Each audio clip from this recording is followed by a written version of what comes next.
Assalamualaikum warahmatullahi wabarakatuh. Perkenalkan, nama saya Purbaya Herudin. Di sini saya akan menjelaskan luas knowledge management system dengan saya Purbaya Herudin 418190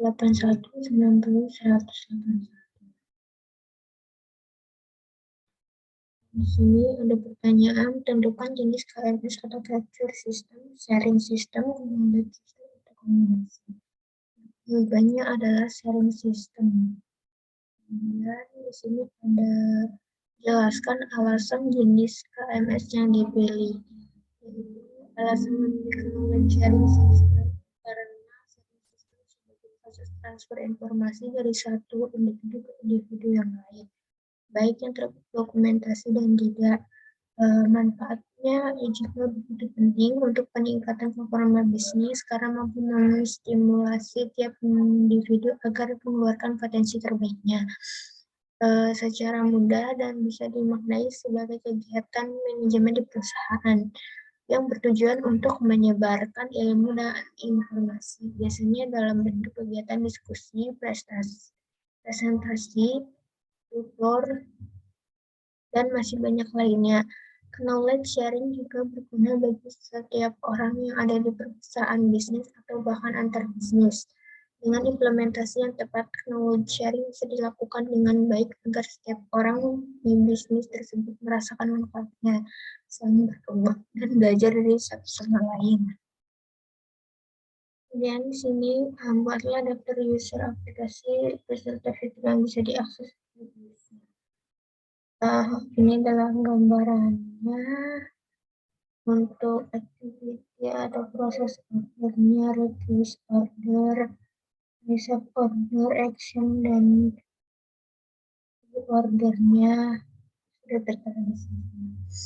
Kemudian di sini ada Whatsapp flow, secara general dibuat dalam bentuk flow atau diagram. Ada gambaran.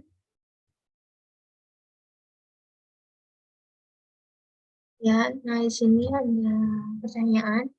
Buatlah flow aplikasi secara general dibuat dalam bentuk flow atau diagram activity.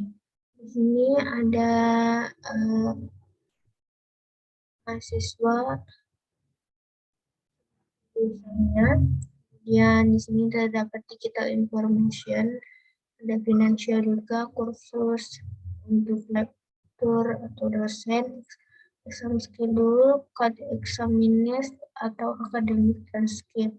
Kemudian dari IT staff-nya memberikan digital information yang berupa digital informasi untuk dibaca dan dipelajari oleh mahasiswa.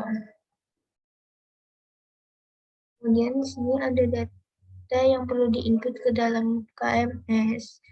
Di sini ada kayak capturing, organizing, revenue, atau transfer. Di sini saya menulis beberapa, yaitu bagaimana proses knowledge management merangkum dalam 4 langkah, yaitu exploration, compilation, assessment, sharing, application. Berikut penjelasannya. Itu ada 4, di mana exploration itu memiliki banyak sumber pengetahuan, mulai dari karyawan hingga data yang tercatat. Biasanya sumber yang berupa pengetahuan atau kemampuan yang dimiliki oleh karyawan juga yang tersimpan dalam hardware atau drive. Kemudian di sini ada compilation. Biasanya setelah mengetahui sumber-sumber data penting, langkah berikutnya adalah merapikan sistem pengumpulan informasi tersebut. Untuk memudahkan akses simpan file kompilasi ini di cloud penyimpanan agar bisa diakses oleh pihak yang berkepentingan dalam proses ini. Kemudian ada analis. Dalam tahap ini biasanya data dikumpulkan dan dianalis dengan melakukan analis terhadap data seperti informasi di dalamnya. Kemudian ada sharing, data-data yang berhasil dikumpulkan, dianalisis, dan kemudian disiapkan untuk dalam sistem yang mempertimbangkan penyewa atau pembeli software atau knowledge management agar proses terbagi untuk memudahkan pihak-pihak yang berkepentingan. Kemudian di sini ada application di mana data atau pengetahuan yang dari luar biasanya akan menjadi database yang disiapkan untuk membahas soal sistem knowledge perusahaan. Biasanya untuk data ini bersifat general dan bersifat konfidensial.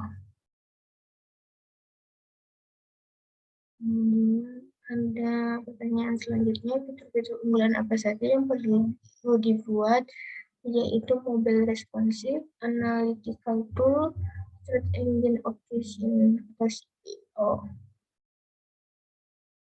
Sekian dari saya, bila ada kekurangan mohon maaf. Wassalamualaikum warahmatullahi wabarakatuh.